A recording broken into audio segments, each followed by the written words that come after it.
Hai, kenalin, gue Lia. Gue udah lulus sekolah setahun lalu.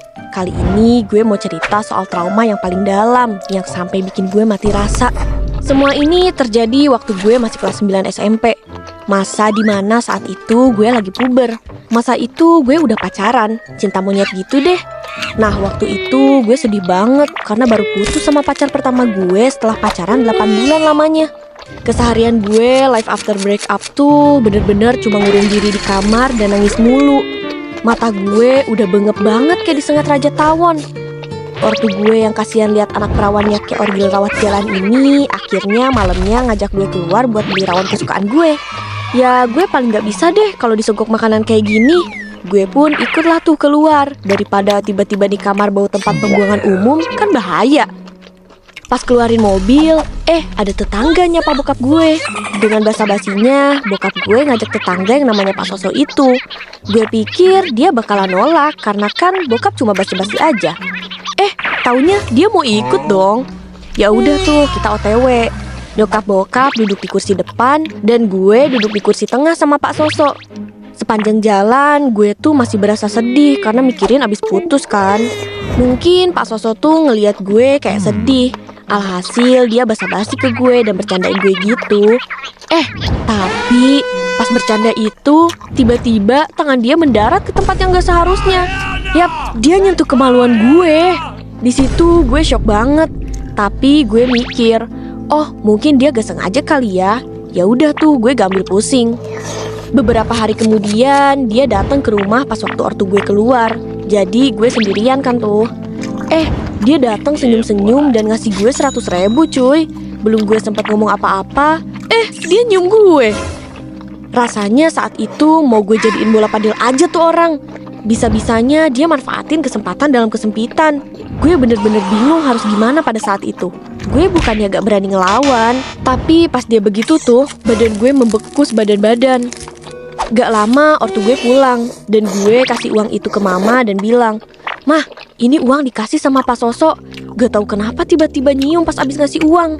Ekspresi mama gue saat itu kayak diem lama, terus bilang, "Oh iya dek, nanti mama kasih lagi aja ke Pak Soso." Dan seolah gak terjadi apa-apa. Jujur, lama-lama gue risih dan gue jadi gak berani cerita ke ortu. Karena ortu gue tuh deket banget sama keluarga Pak Soso. Gue gak mau jadi adu domba keharmonisan bertetangga ini. Terlebih ortu gue responnya biasa aja. Alhasil gue pun gak bisa mendem ini sendirian dan gue ceritain ke bude gue. Pas gue ceritain ke bude, dia kaget banget dan dia marah. Beberapa minggu kemudian, kejadian yang lebih aneh terjadi lagi. Bener-bener gak sampai di situ keanehan engkong tua bangka ini, guys. Dah deh tuh, pas keesokan harinya, kan gue pulang sekolah tuh sama temen gue si Abel. Dan dia mampir dulu ke rumah gue. Yang namanya cewek pasti gibahin gebetan gitu kan. Ternyata pas gue pulang, ada Pak Soso di rumah lagi ngobrol sama ayah gue.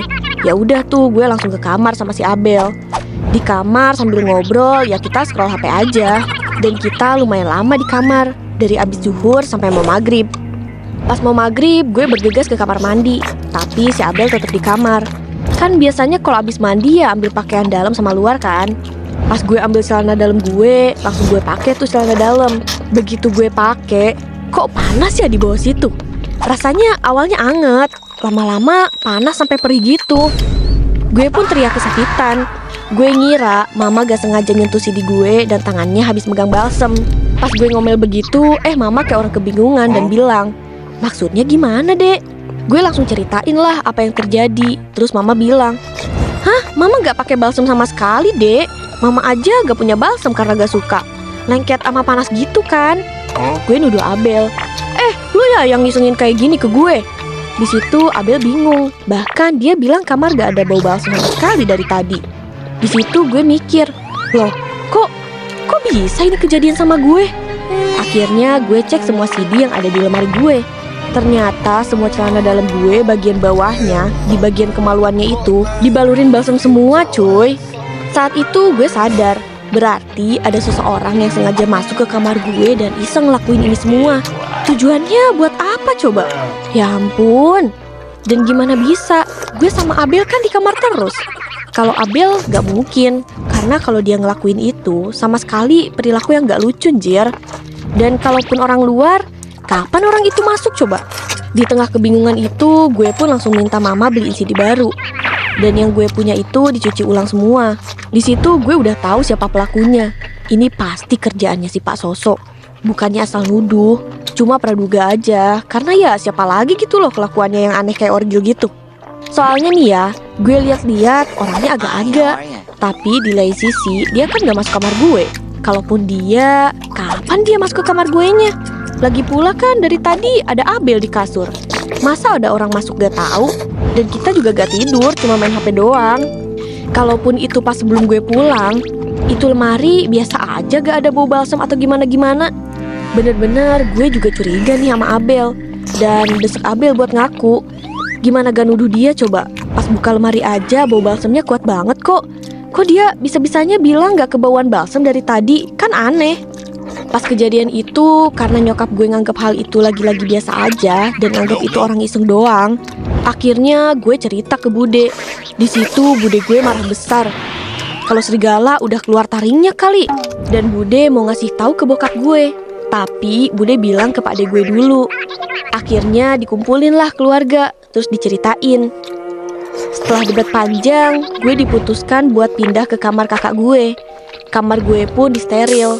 Mau lihat orang iseng itu masuknya dari mana dan siapa pelakunya. Terus kamar gue juga dipasangin CCTV.